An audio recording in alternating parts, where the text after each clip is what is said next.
is going to try this, and it will be a 60, let's call it 63-yard attempt. Spotted at the Bronco. I'm not hearing any of this. That's a little hot. Elam's kick. Oh, the line drive. It's got enough distance. Hello, and welcome back to Long Distance Kicks. It has been a minute. It's been an absolute minute since we've been on. Ian, I know you didn't hear any of that. I was able to hear the intro, so hopefully. I hope that my voice wasn't like overlapped. That was just the whole time. I'm not hearing you. I was just like, I'm not hearing any of this. We will see. My name is Rhett. His name is Ian. And in the immortal words of Olivia Rodrigo, Pisces and a Gemini, but I think we might go really nice together, Ian. And it's good to be back. So it's been since April. It is now August. We took a full summer break just with life, and we have some catching up to do, both in the sense of we haven't podcasted for a while, but also this podcast is the main way that you and I typically talk. So just sort of brother to brother. Let's catch up. These categories, we can choose something football related, we can choose something in life, but we're going to catch up. So the first one, what's been good this summer? First of all, for those who are listening, if you want to guess which one of us is the Pisces and the Gemini, sound off in the comments. Okay. Also, I hope like the 20 or so episodes we've recorded this summer have all uploaded. I don't know if they have. Yeah, we went to 4 times a week over the summer. We were really okay. So the categories are what is good, what is bad, and what's ugly about just my life or anything that I see in the world. Yeah, man, this is a real open-ended question. You can just take the ball. Are we going to do like I say my good, you say your good, or am I doing all mine and then you're doing all yours? I think let's do back and forth. Yeah. Good. For all the fans who are listening, I am weeks away from becoming a girl dad. Yeah. Woo-hoo. Yep. Throw up that hashtag girl dad. Yeah. So for all the long dinskies or whatever we call the long dinskies, I'm in. Yeah, I'm excited about that. So pumped to be a girl dad. She's supposed to come September 11th. So fun. Never forget. It's a fun due date to tell people because they could not be weirder about it. They're like, when's she due? And I say September 11th, and they feel like they have to like be solemn about it. They're like, oh. Like, yeah, we're yeah, yeah. We really wish she'd come a different day. Yeah, we're getting to the point. I don't remember. We're beyond that point with draft prospects, but I don't remember having a draft prospect that was born on September 11, 2001. You would have thought that at some point that would have been an anecdote, but man, no, missed opportunity. What's good? What's good in your life? What's the good in my life? I would say for this summer, what's been good recently has been about 3 weeks ago. My beautiful wife Elisa just made a unilateral decision for us as a family. She said, "Hey, we're gym people now. We go to the gym now." And so we recruited our dear friend CJ. Shout out to him, possibly one of our friend of the pod. He has taken us through how to do the like powerlifting stuff. So we've been going to the gym. Today was buys and back day. Yeah. And I set 7 personal records tonight. I was going at it like a savage. But that's been really good.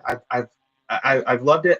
For my whole life, I've hated going to the gym. I never felt like I understood what was going on. And finally, I get where the game is. The game is keeping track of your sets and trying to beat your own personal best. And now that it's a game, for sure, it's been like compete against yourself. I've been back in the gym as well. As you can see, I'm wearing this tank top. Yeah. And a lot of it is there's a lot in like also having a person with you who knows what they're doing. Mhm. and you kind of can start as their passenger princess a little bit. Yeah, And then you just and follow then them around. yeah. Well, that's great, man. Good for you. Good for Yeah, you. I feel like I follow him around like it's like you're playing like Red Dead Redemption and you're doing a little side quest thing and you have to follow the NPC person that's like walking around destination to destination, doing something like that and just like getting there and then he's like push this and I'm like what? It's great. For the Broncos, I think my good thing is gonna be just really quick. I love that it feels like our weapons. It feels like we have upgraded the offensive weapons. From looking at camp, from watching, it feels really good. Adding Jalen Waddle, he's had good days, a little bit of an injury scare, but good days. Jonah Coleman seems to be a great addition to the backfield. Now it feels like we have a deep backfield instead of a lot of guys that aren't the guy. It seems like we've turned the corner to being deep instead of just like a bunch of just dudes that could do it. So I think that's the good. Do you have a Broncos specific quick good to man. keep the reason for us having this podcast alive? I do. I can't believe we didn't lead with this, but we have our franchise has another Hall of Famer. Miles has been inducted into the Mascot Hall of Fame this year. Let's go. A thing that I knew existed definitely before like 2 days ago. Shout out Miles. He's way better than the Serpers and the KC Wolves of the world. I'm trying to think of any other mascots I know in the NFL. Blitz, the Seahawk. Anyways, yeah. Shout out Miles. He is a man in a costume, but I like him more than all the other men in costumes. So Denver has an elite mascot game. Dinger's pretty cool. Dinger has to keep the energy. And Dinger's sick. He's a great mascot. Yeah. Super mascot Rocky is one of the greatest mascots in the NBA. Rocky? He is the Nuggets mascot. He's the Nuggets. He's like a mountain lion, right? Yeah, he's a mountain lion, and specifically, he's actually really great. Like the guy. What's the Avalanche? Sorry, the Avalanche is a big Saint Bernard. Is like a dude in the Saint Bernard. That actually makes sense. Okay. I can't remember what his name is, but like as far as sports cities probably go, Bernard. Bernard, Bernie. I don't know. We lucked out. We have a city with 4 mascots that none of them are like incredibly annoying, and that's what you really want with mascots. So that's a good. What's been bad in your life? I have a super trivial one. I don't really want it. I don't. This is for public. I don't really want. Let's go trivial. I don't really want to get into what's really bad. I re-upped in my dynasty league when I should not have. Really, I'm pretty upset about this actually. Like I should have. The dude sent out the group text.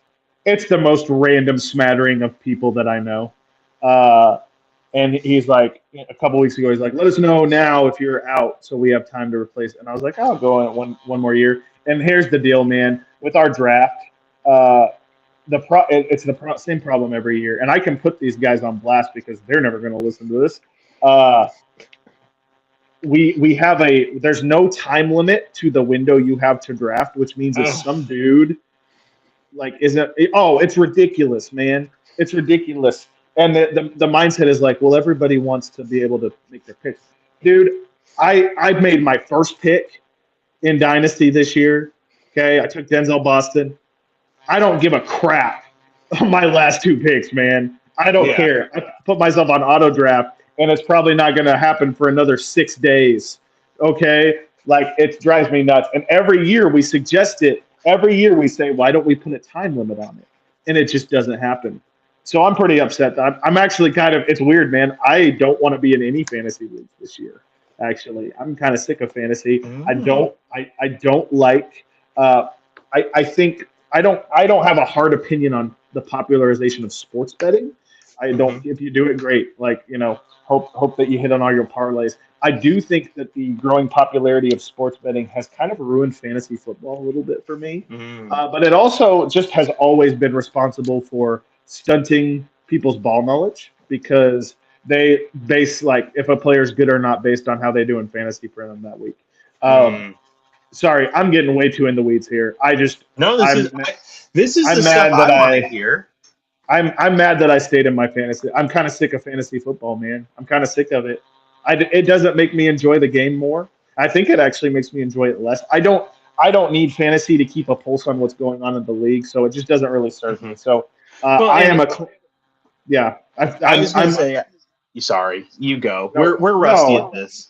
no. It's okay. You know how I get. Like when it comes to ranting, I'm a you let me get up to full speed. I'm like Sam Roush. Okay, tight end from Stanford. We didn't get to do a lot of scouting reports, brother. When I get rolling, watch out. I'm the 2026 recipient for the Fell for It Again award because I re-upped in this dynasty league that I don't even like. I haven't liked it. I haven't liked it for the past 2 years. Like I I have a league championship in this. Like it's not even just that. Oh, I don't win. Like I've got a championship. I don't enjoy this. Fantasy football has gotten progressively worse. Anyways, that's all I have to say about it. Man, I'm ticked now. I don't even want to do the pod. I'm on. I made myself. I'm on 2 leagues, and that's been exactly enough. I think Yeah. with fantasy, it all comes down to being in a league with people that you care about outside of fantasy football. Fantasy football itself has always just it's been the tortilla, right? You got to fill whatever you fill that tortilla with is going to be good. The tortilla on its own is not that great. Fantasy football, I went from being in like 6 or 7 leagues down to I have 2. I have a dynasty league and I have a regular league, and that's it. I don't want to do any more of that. And I don't think it has. I think it has something to do with the fact that now our actual football team's good. Like Denver's good now. Right. Yeah, exactly. I don't desperately need my fantasy team to win to like float me from the emotional devastation of the Broncos actual thing. The Broncos are good, so you're just getting in the way. It's like ketchup, right? Yeah. If the meal is good, don't put that ketchup on there. It's kind of like to stick with football. It's kind of like a professional football player who's like, oh yeah, I don't really play Madden because I'm kind of busy. You know what I mean? That's what it feels like now. It's like, sorry, kid, my football team's going to be playing January football. So like we're done. Okay, and then last, actually, I haven't done. Yeah, do your bad thing. Give us the nitty gritty. Oh man, what is gonna be I'm such an optimistic person. My bad has got to be I have accidentally stumbled into fandoms that I don't want to actually be a part of. I for years have been, boy, here we go. Here we go. You don't want to be a part of them. Okay. I don't want to be a part of these fandoms, but I accidentally for years I've been a fan of Taylor Swift ever since she put out her album Red. I've been more or less a Taylor fan and have really enjoyed her music. Think she's great. And then this summer, Olivia Rodrigo put out an album that for the first time, I liked her early stuff or whatever. And I was going to mow the lawn of a friend, a good friend, and he was injured and couldn't mow his lawn. So I was like, I'm a summer teacher. I got time. I'm going to come mow your lawn. I threw on this Olivia Rodrigo album. I got to tell you, Ian, it's gas. It's called You Seem Pretty Sad for a Girl So in Love. This thing is straight fire. It's like 90s grunge if it was by a pop star. I've heard her come on the radio. I always enjoy it. Yeah, it's straight bangers, which unfortunately means Olivia Rodrigo, friend of the podcast, friend of the pod, Olivia. My algorithm now is bringing me Olivia Rodrigo like content and Taylor Swift content. And guess what? I found out that these two fandoms hate each other, and I do not know why. I'm a month and a half in. But my feed you're trying to root for Steve Nash and Jason Kidd. You son of a gun. Apparently, I'm the football version of like I'm sitting there with the NFL hat. I'm Rob Lowe. You are Rob Lowe. Once again, you are Rob Lowe. Dang it, me and Rob Lowe.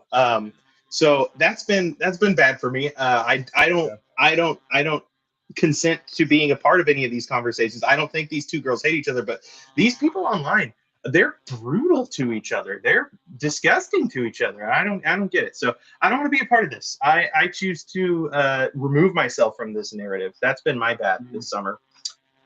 Ian, what's been ugly for you this summer? Man, ugly for me. That's tough to say.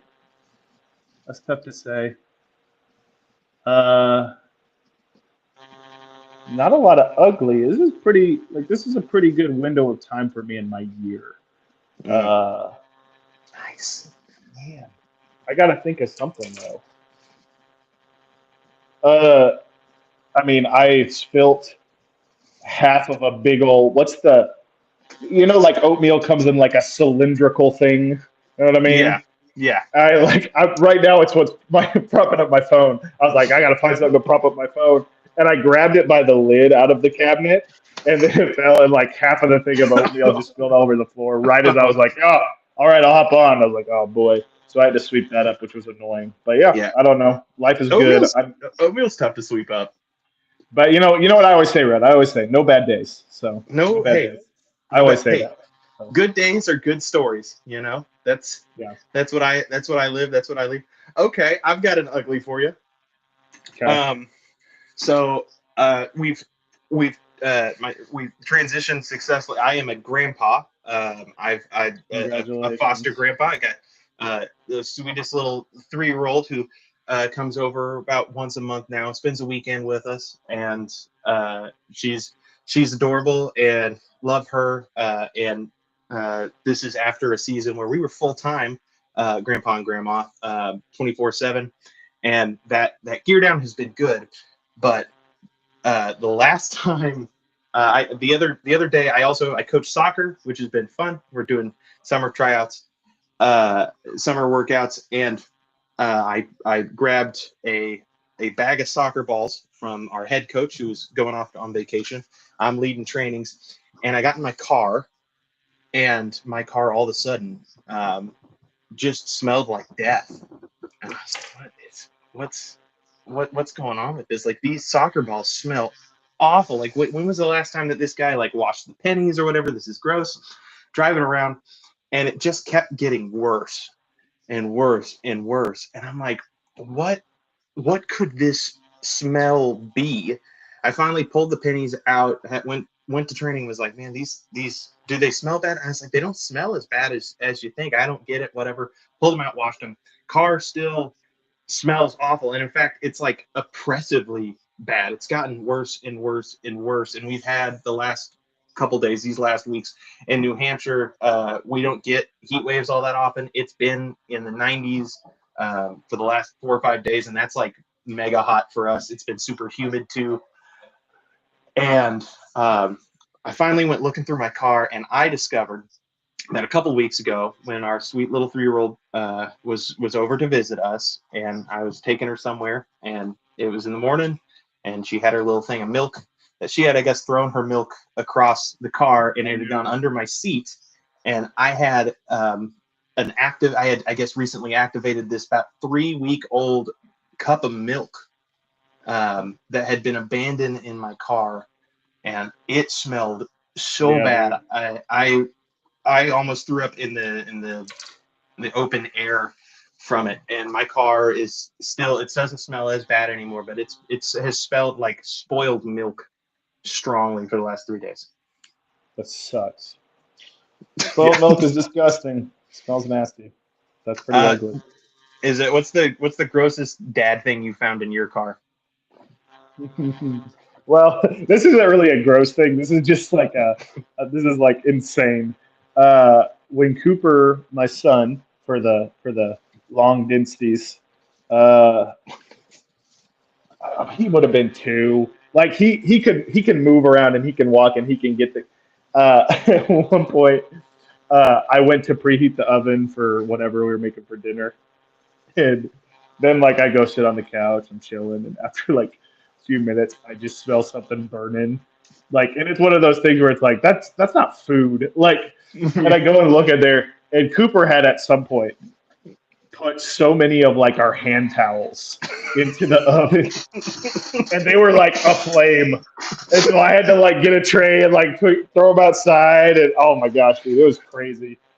And that's a hard age to really like instill discipline and correction because like he just doesn't fully understand.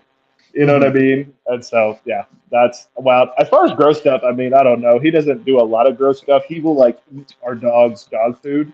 His chore is to go feed Dakota dinner. So we were like, go feed Dakota, and he goes down there and he comes up and he'll be like the Russell Westbrook gif where he's like leaning over it, and we're like, you need another piece of Dakota's dog food? And he's like, yeah, and we're like, you got to stop doing that. It's not for humans.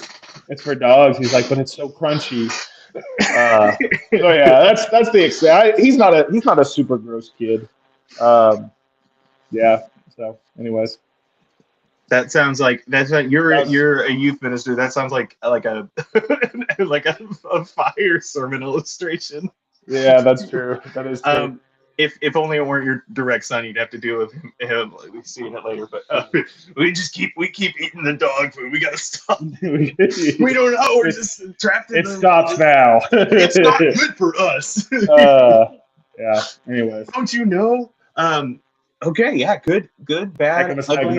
Ugly things, man. Hey, this summer, what I've noticed in the time that we've been gone is I feel like we've seen a boom in daily sports game, Wordle type games. And so I just want to know, have any of these little sports games that have had their moment in the sun, have any stuck with you? Are there any that you enjoy playing? Yeah. What's the one that you sent in our group where you pick the player in its individual season and you build a team? 20-0. Yeah, so that's the only one that I even know. Like, I don't know any of these other games you're talking about. But that game is a ton of fun. I love it. Yeah, that's my favorite. Boom. That's my answer. I love that. That's good. For me, there's one that's really niche, and it's the one that I'm best at, and so it's why I like it. Geo Sports. And it's like it came out of, there's a geography game called Map Tap where you just have a 3-dimensional globe and you're like, tap on this random city around the world. And then you just have to see how close you can get. You do it 5 times. It's great. And this one is, there's a sports event and it tells you about the sports event. And then you have to like know what it's talking about and where it is. And then know what it's talking about and where that thing it's talking about is. And that's like my two of my cool. Like hyper fixations are just shaking hands on it. And so I'm pretty good at the sports geo, but today, Ian, I wanted to flex some of my new technological advancements I have in the setup. And I wanted to give you the opportunity to play a game called the Stat Pad game. Here's how the Stat Pad game works. Let me pull it up for you. Let me start sharing my screen. Okay, I see it. All right, Ian. So the category is sacks. We're looking for sacks. You have to add a player that's going to get the most sacks here. So you need to give me a New England Patriot between the years of 2020 and 2025, and that had the most sacks in a single season. And it's just type up a name. So, Pat, okay. So I have to give you a player from the Patriots from 2020 to 2025 who got a sack or led the team in. You're trying to get the most of the. You're trying to. You have 5 players. You're trying to collect as many sacks. Who had the most sacks for the New England Patriots? Yeah, you're just trying to get as many sacks to your name as possible across these 5 players. The first one has to be a New England Patriot, 2020 to 2025. For the New England Patriots, man. I don't know if he was still there. I have one name. Oh, jeez. Kyle Van Noy. Kyle Van Noy. Ooh. Man. I was thinking who's the one that was oh gosh, he was wearing number 9. Well, you got to put it in there because I said his name, so you got to put Rip. Come on. God. Kyle Van Noy. Put the name in, whether I'm right or Okay. not. Jeez. Which year between 2020 or 2025? Oh, frick. I don't know, man. Definitely not 2025 because he's. I don't even know what team he's on anymore. Man, I'm washed. Go 2021. I don't even know if he was on the team in 21. That's a hard. Goodness. Yeah. So he's still playing 2014 to 2025. So you're gonna go Kyle Van Noy 2021. Let's see Sure. it. 5 sacks. All right. That's okay. That's So I not get bad. points. So I get points for that. Okay. So I'm going for like an overall score. Okay. Yeah. Overall score. Okay. So Ian, looks like all of the category for all of this is 2020 to 2025. This is the last 5 years of football. Okay. All right. Okay. Jeez Louise. So I need a Washington Redskin. Last 5 years. Yeah. That's tough because I want to think of Ryan Kerrigan and Brian Orakpo, but those guys are not in that window. I can see. Maybe Kerrigan is, but Ryan I don't know. Kerrigan played until 2021. Oh, interesting. Well, I don't want to do him. Pass rusher for Washington. I know Brian Orakpo is till 2018. Okay. I don't know, man. I mean, this can't be. We'll go Chase Young. This can't be. I don't think he really had any great years in Washington. But I can't think of anyone else. Let's do Chase Young. What was his second year? 22. Question. Sure. Just do 22. Whatever, man. No sacks, dude. No sacks, dude. All right. A Baltimore Raven. Baltimore Raven from 2020 to 2025. Dude, this is hard. Who be getting sacks out there? Who's getting sacks out there? Haloti Nada. I'm just joking. T Sizzle. Man, it wouldn't be like a Tyus Bowser. Gosh, who's getting sacks up in The Ravens are not a high sack getting team. Yeah. In general, that's not been there. Jeez Louise. This is gonna. Can we go dumb? Can we go so Kyle dumb. Van Noy again? Well, put Calais Campbell in there. I don't know. Like, how do you spell Calais Campbell? CALAI. AI. Okay. Yeah. Okay. And then do. Jeez Louise. I don't know what year he was with them. 2023.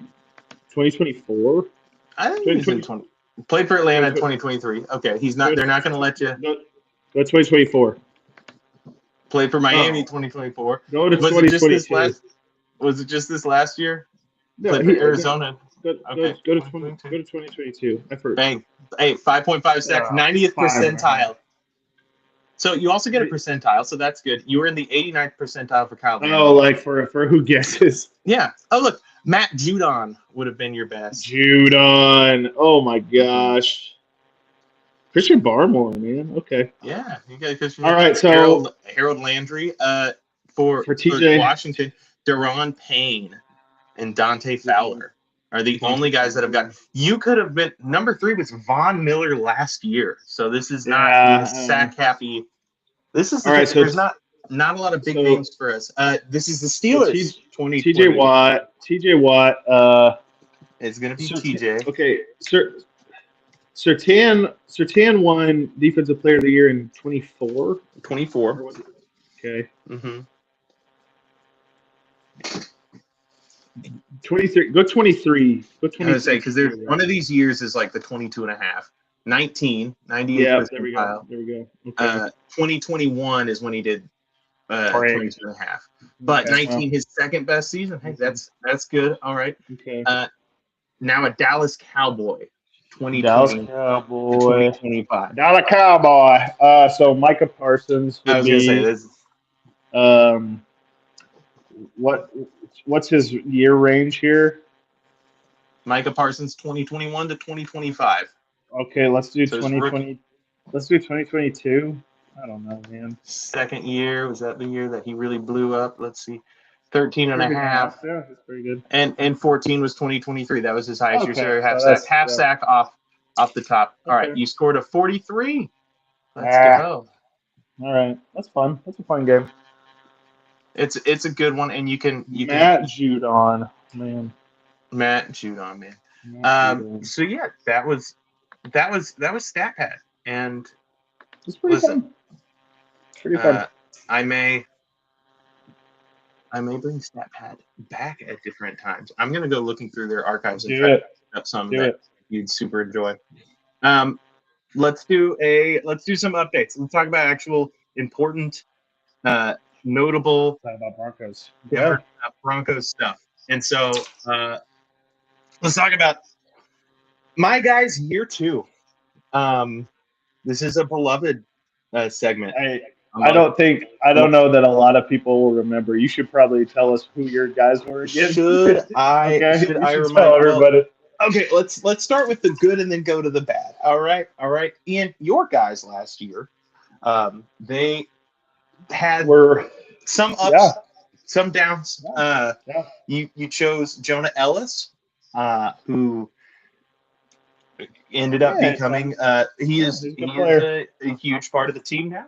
Got a good number of sacks. Really is the reason why Denver's defensive front was so dominant is that there was just really no drop off whenever our top 2 rushers went off because Jonah Ellis was really showing out. You also picked Pat Bryant at receiver. I did, and he had some injury issues. Stay tuned. Let's just leave it flashes though. We're gonna get there. So we saw some flashes from Pat Bryant. We did. In fact, this year around camp, there's some rumblings, people trying to call him Patty Ice. That's what I'm saying, man. He's catching everything. So, and then I had Palcho. Palcho was the last one. You had Alex You would think you're like, yeah. How's a backup offensive lineman going to have a notable enough year to be worthy of being one of your my guys? He was important. He held the team together. The middle part of the year. There was because Wattenberg missed some time too, right? Wattenberg missed time. Ben Powers missed time. There was a time where Palcho and Forsyth, Alex Forsyth, they were doing some stuff on the interior in the run game that you'd have to see to believe, man. That was low key nasty a little bit. It was crazy. Yeah. Anyways, Palcho, shout out, man. I'm glad he's still on the team. I mean, I would say more or less 3-3 for you. Technically, we could get into some technicalities with Pat Bryant and the injuries, how you want to feel about that, but 3 for 3. Do you want me to do? I went bold. Do you want me to do? Do you want me to do yours? I gotta say something. Okay. You picked some guys. You asked if it was okay. I said it was all right. You picked some guys that maybe already had some upside. That we had seen. Yeah, that's part of why you pick people to be your guys because of upside. That's the whole point. Listen, you went 4-iron off the tee, put it on the fairway, and ended up getting a nice par. And I went driver off the deck, and so I put it in the water. Ian, who were my guys? Remind me. Yeah, so Rhett's guys. The first one, you were super pumped to talk about Caleb Lohner. Now, to be fair, Rhett, all of you people are weird about Caleb Lohner. All of you are. I have seen Caleb Lohner mentioned. Dude hasn't even been practiced. Why are we still talking about Caleb Lohner? This man is not doing anything. He is a nobody. He impressed in minicamp this year. Okay, great. He made the playoff roster. Yeah, man. He was a playoff inactive. It is the whole it could be anything. It could even be a boat. You're right. He could. So yeah, Caleb Lohner, who didn't do anything, and then 17 weeks of this tight end room, and at no point does Sean Payton look over and be like, "Let's give the kid a shot." And then Drew Sanders, who is another guy that our fan base and media can't seem to let go. Drew did very little. He dealt with injuries, which that's kind of unfortunately and that's not a dog. That's not. I'm not dogging on Drew. I'm not dogging on Drew Sanders. I had Drew Sanders as linebacker 1, off-ball linebacker 1 back in 22, 23, whenever that draft was from Arkansas. I liked him. I liked what I saw at edge from Alabama when he was there before he transferred. I thought this is a guy. This honestly, Rhett, probably why I liked Jake Golday so much. Now maybe Jake Golday's going to suck. If you never sell your on stock, wood. you never lose money, technically. If you never actually sell the stock, you've still got the potential. And then Rhett picked somebody who is not on the team anymore, Audric Estime. You said that's my guy. Yeah. Hey, we need a power back, baby. Yeah. Sorry. The door was open. The door was open for him. You picked a dude who, like, you talk about, oh, he had a good minicamp. You know who didn't do crap last year at minicamp? Under Estime, brother. And you said, I got to have that guy. I said, listen, if it comes through, it's going to be legendary. I took 3 lottery tickets, and they operated as lottery tickets do. None of them were winners. They were scratchers. They weren't even scratchers. I took 3 Powerball tickets, got nothing from them. They asked you. They were like, Rhett, is Audric Estime going to be good? And you were like, it doesn't matter if he's going to be good. We need him to be good, and I'm going to. Oh man, yeah. So, anyways, Audric Estime, is he on the Eagles right now? He went to the Saints. Super Bowl champion at some point. Eagles. Yeah, there you go. You picked a Super Bowl champion. Hey man, that's a team. That's a team with a winning culture. So it sounds to me like it might have been a Denver Broncos. Yeah. Okay. So, anyways, those. Okay. So this year we got to pick 3 new guys. Okay. You can. I'm fine with you picking guys first. I don't care. I get first pick. Dude, are we going back and forth? This year I have done no homework for this draft. Yeah. And I think that that's going to help me out because I think when you give me more information, I get worse. I'm a grip it and rip it guy. This year I'm not going to be afraid, and I'm just going to take the guy I feel good about. Take PS2. PS2. No, I'm gonna take Chris Abrams Drain. That's gonna be my guy this year. It's a crowded cornerback room with a lot of talent, and I think this guy's gonna force his way onto the field via injury, via him balling out. He's gonna find time, and I think he's gonna play well when he gets there. Last year, we saw it in just like little spurts a week at a time when we needed him, and he stepped up. So Chris Abrams Drain, my guy. Cool. So my first guy is a UDFA that I was very excited about, Torian York, linebacker. He's a guy that when I watched him, there was a lot of like, gosh, if his measurables were better, I would be really high on this guy. But his measurables aren't. So I can't really be high on him. And then we get him as a UDFA, which is great because it's like, cool, now I don't have to be like, well, gosh, we reached on this guy. Like, no, we got him as an undrafted free agent. We got him for thousands of dollars. So as far as what it takes between the ears to play linebacker, he's got it. And I have heard different reports. He's been all over the place. In a good way, not in like a bad. Like that sounds like that could also be bad. So yeah, it's one of those things where it's like, well, cool. If we're getting him as a UDFA, well, yeah, let's sign him. Let's see if he's got a little something. Let's see if he's an outlier. So I am going to be rooting for Torian York, and I'm excited to see him play this preseason.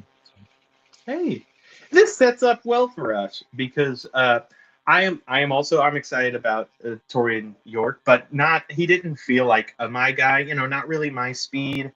I love the inside linebacker room, though, in terms of its potential. And actually, my second guy, someone I really like, is Red Murdoch. I'm excited. I've heard some playmaking potential from him. He's got the peanut punch. He's got the peanut punch going on. That for whatever reason that seems to translate from college. He did that a ton in college. He is. If you believe that, just like good things happen. He is just like a good luck charm around the ball. The ball comes out.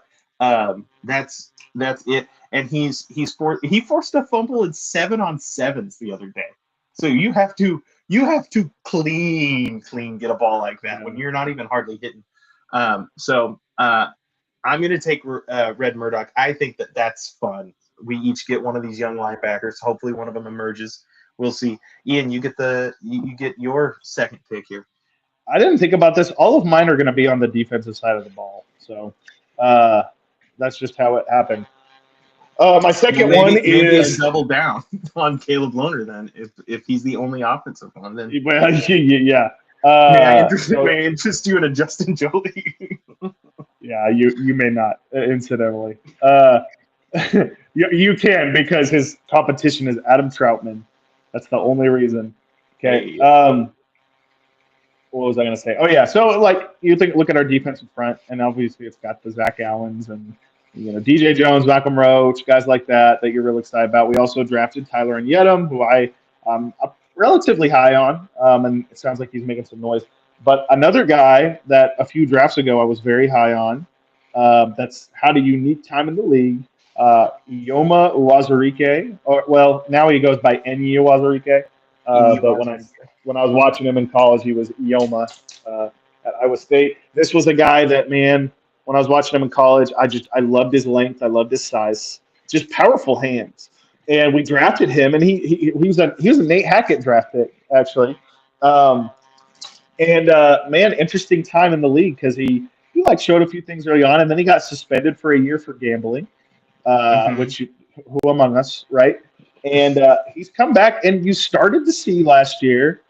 There's a little, he's contributing, and man, I'm telling you what, this year, I've heard a lot about him and Jordan Jackson, just kind of, really stepping up. And I do want to take. He's not one of my guys. I do want to take a quick moment to acknowledge Matt Henningsen, torn ACL. That sucks, man. And he was having a nice camp, and he's just had that sucks. That sucks for him, because it's 2 years in a row where you were it sucks. You feel like there's a good player in there, and he's been taken away from us for injury. So that's awful. You hate it for him, but Ioma or Enyi, sorry. I'm excited to see him take another step this year. I think that he is going to be a pretty significant contributor this year on the D-line. So. I love that. I hope to see it. I believe in him as well. I don't think either of us are going to be like, I hate that guy on any of these picks. And again, I'm learning from last year. Trying not to take home runs anymore. My guy this year, I'm going to nab Jonah Coleman from Washington. Nice. Okay. Listen, it's you jinx Jonah Coleman. Listen, we are going to learn. We're going to learn this year. I am taking Murdoch is really my only swing, but you got to let me swing. But Jonah Coleman, man, he seems like what I thought I was getting last year, and that's the thing. What I want in my guys, I really want a back with a little bit of power, someone who can kind of combine. We have a lot of other guys. We have an RJ Harvey who is great in pass game, and then still maybe it's a little bit of a mess between the tackles, and then Jaleel McLaughlin, who against everything that he looks like, great between the tackles, not giving you all that much in the pass game, not really running outside, not really giving. Neither one of them are awesome in the protection game. Harvey better than McLaughlin, but both weapons, but sort of playing your hand whenever you put them in there. Jonah Coleman might be the only guy behind J.K. Dobbins. He might have the potential to be another running back where you're just not tipping your hand if he's out there in formation. And he is bouncy. He reminds me his body type and whatnot. He's not as extreme as this, but it's like a little C.J. Anderson-ish, little bouncy ball, little woof. Officially, Elisa's favorite player. Elisa's favorite player is always she likes Jonah Coleman. She loves pass pro and running back. She loves running backs that are described as little bouncy guys, and so she asks me every year, he's a little bouncy guy for sure. Yeah, and then so long as that player is on the team, It's her favorite player, and then when they leave, she just picks another little bouncy guy. So Jonah Coleman's the new little bouncy guy to be her favorite. So shout out him, my final guy, and we're gonna find out if it's really me this year, because if Chris Abrams trained, if Jonah Coleman, if they have awful years, it's me. If Red Murdoch has a bad year, might just be Red Murdoch. We don't know, but definitely good old Cad and Cole, baby. That's my Okay. Yeah, that's what they say. That's what they call. So they call him. They're best friends. My last guy. There are a few different contenders. I'll shout out a couple real quick. Do it. This isn't cheating. They're not my guys, but Go crazy. Cage Casey was one I thought of. I think Mm-hmm. he's showing that his technique is kind of beyond his years a little bit. The other one, and I didn't go with him because he's a first-round pick. Why is everyone acting like Jahdae Barron is a bust? Okay, this dude is in a deep corner room with some really good. Pat Surtain's the best in the league. Riley Moss has been crushing it in camp this year. Jaquan McMillan, we know about his playmate. Like Chris Abrams, Drain is no slouch. Okay, we have a lot of people who have just frankly given up on Jahdae Barron, and I think that's absurd. So, but again, he's not my guy. The guy I'm going to go with is a person who the league's going to know about. So it's Q Robinson. Listen, this dude. This is such a good pick. Twitched up, Mm-hmm. brother. He might. Well, okay. Well, probably. Okay. Benito's probably more so than him, but other than Benito, I don't think we have a more twitched up rusher than Q. Freak of nature who can play special teams. But my gosh, dude, yeah, athletic freak. I think he is going to become if he ends up getting 7 sacks this year, I will not be shocked. I know a lot of that is how much is he going to be able to? Okay, fine, I'll do it. And I'm not just doing this because Jonathan Cooper had all his off-field stuff, which we won't get into. Okay, and this has nothing to do with that. I think that Q Robinson is going to be a clearly better player this year than Jonathan Cooper. I do. Yeah. I can see it. I think he has even more potential than Jonah Ellis. And this is not a knock on Cooper. I am not calling anyone a scrub. We have really good edge rushers. I'm just saying, man, Q is a freak, dude. He is a freak. So I'm excited. With Q, he has on him being a freak. I remember in the AFC Championship game, Drake May is one of the freakiest athletes at quarterback in the league right now. And it was early in the game. They did I think it was exactly what you're talking about. To Q Robinson's side. Yeah. And Q jumped in the air to stop Drake May from throwing it, then got down and chased down Drake May one-on-one. Such an impressive huge play. Sack. It was the craziest play. He got fooled and stopped and stopped his body and then got up into the air to stop the pass attempt and then went and got the quarterback. It was ridiculous. So impressive. He is so twitched up. The hips are so loose. He has length.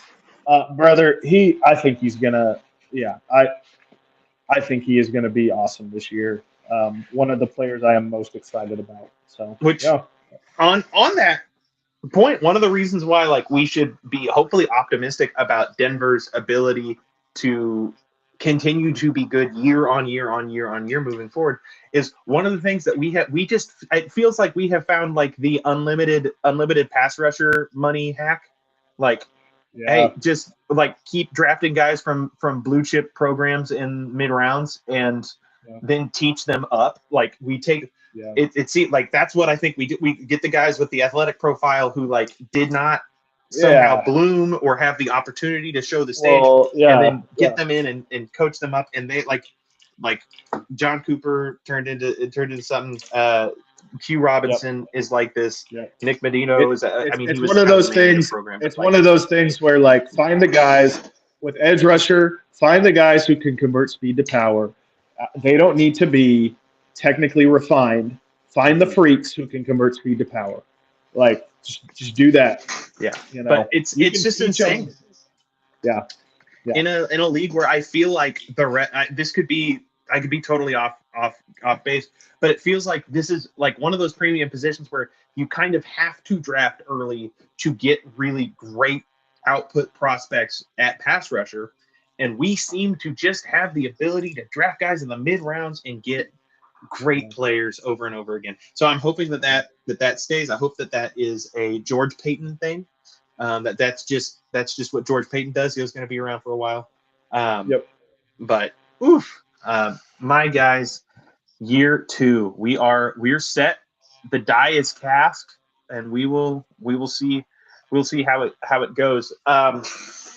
Ian, we're going on 50 minutes, so we maybe only have time for one more segment. So, I want to get your feeling right now going into camp. We're about a week or so into camp. We had our scrimmage today.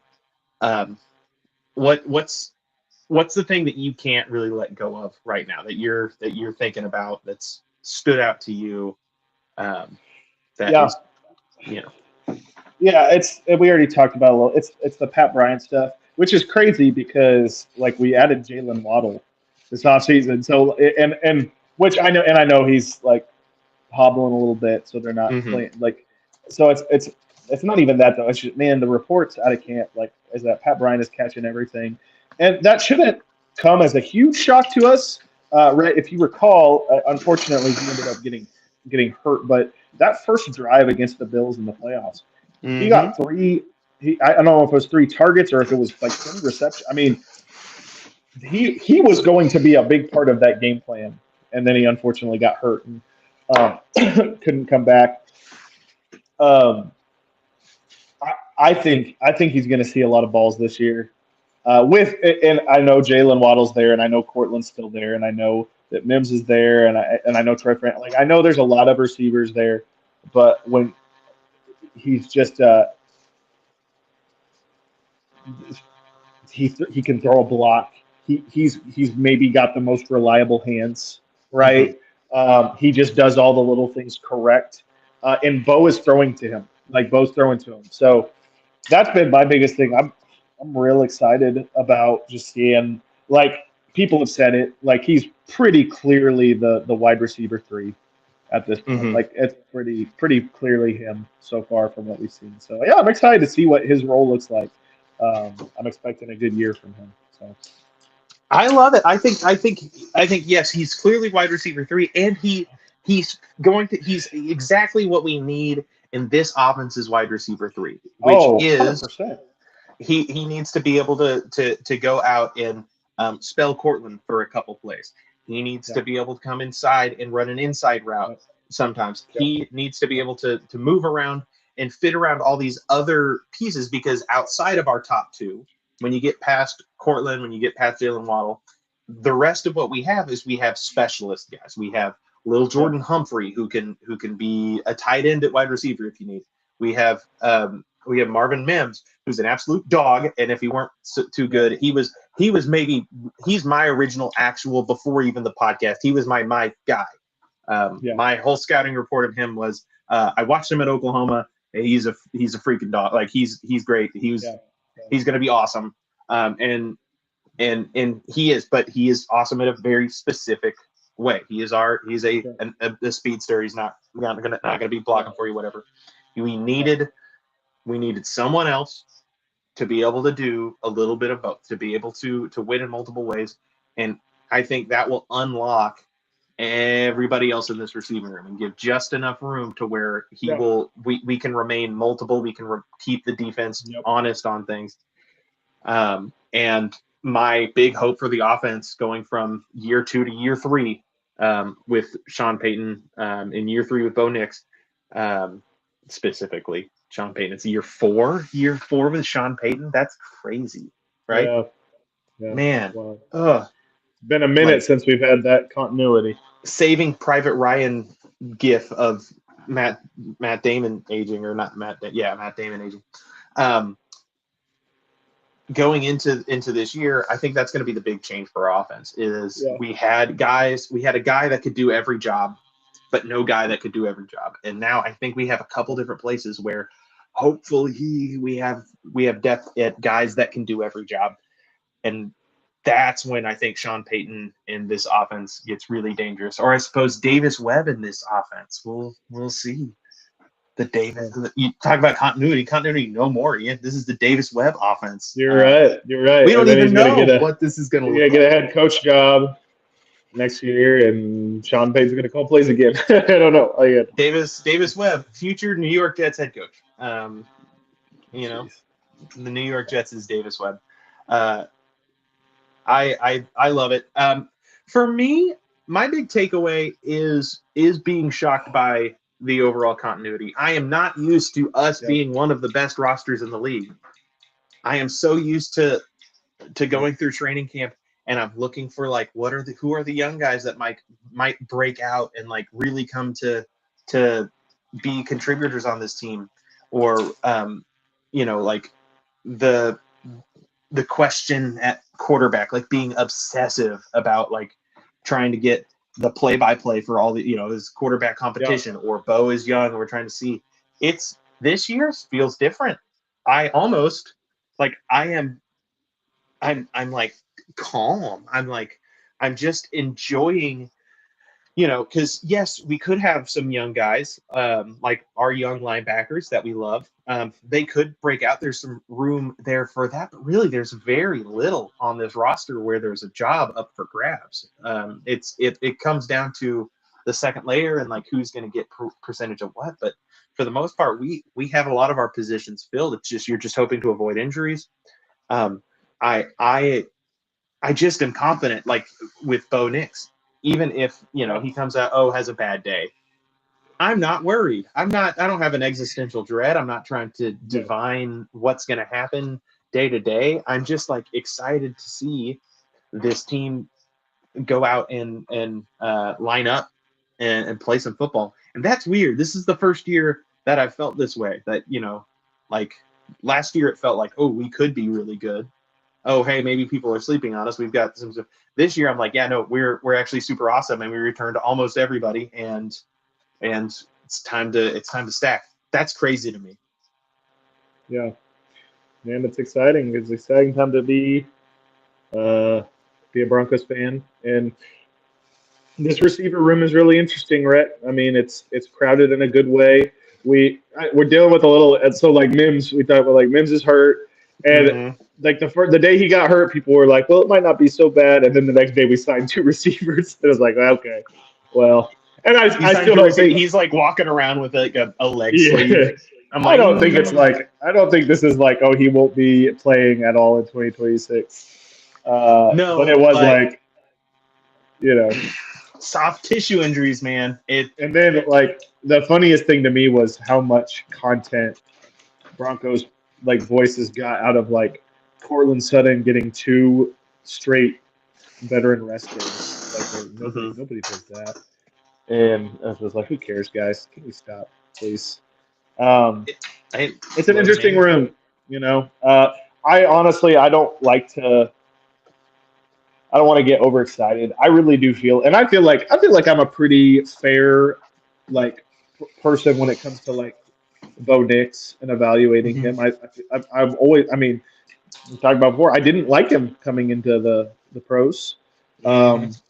And then, I mean, he's exceeded my expectations, but I also, like, I'm not one of those people who, thinks he's an elite quarterback or anything. But I think we see a big jump this year from him. I think him and Webb are going to click. I think him and Waddle, I think, is going to be a really good thing. And then, of course, you mentioned, Pat Bryant, Cortland Sutton, all these other guys.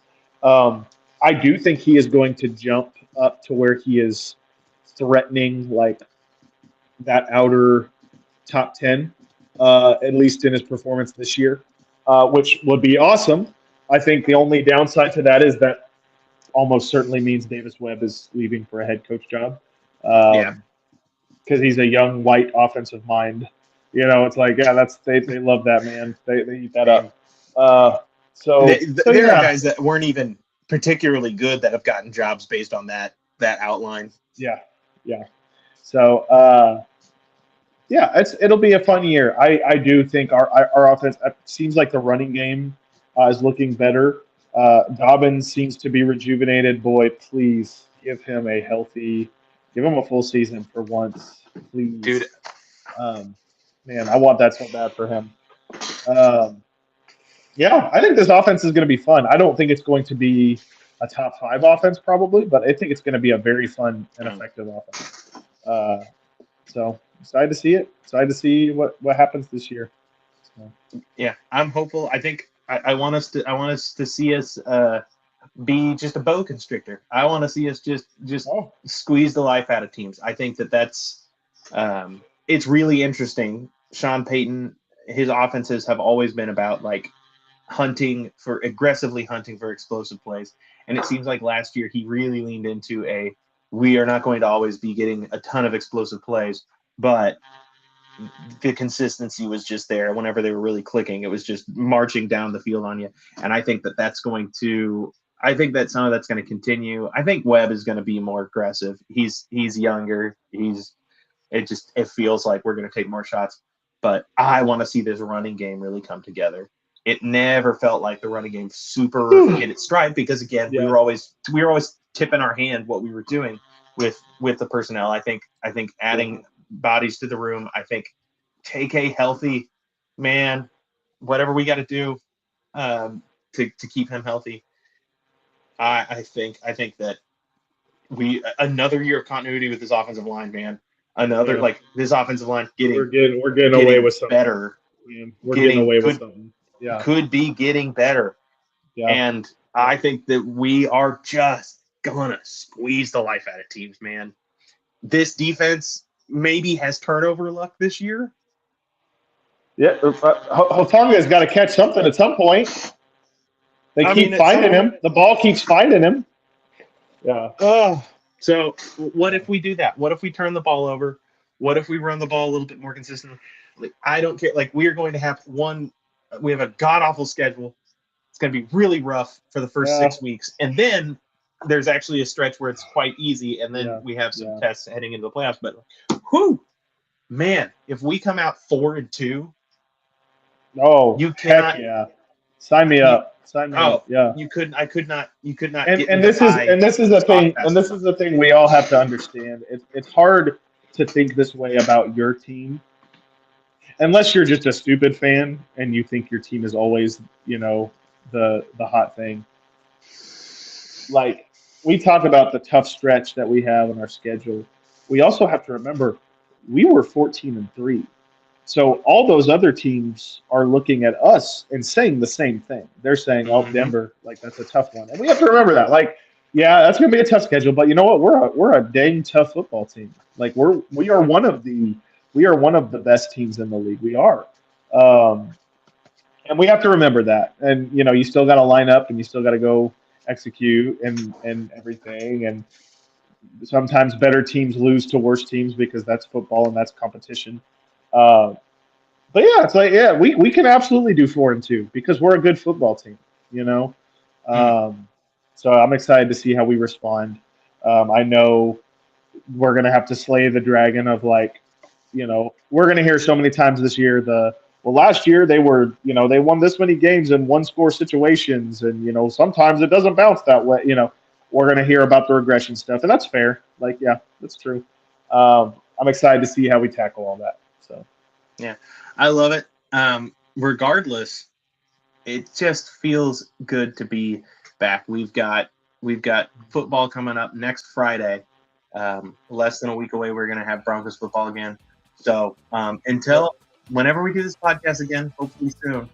I've been Rhett. He's been Ian. We've been gone, but now we're back. We're excited. We love you all, and he's kicking it long distance. Long. What is it? Long distance. Good night, everybody.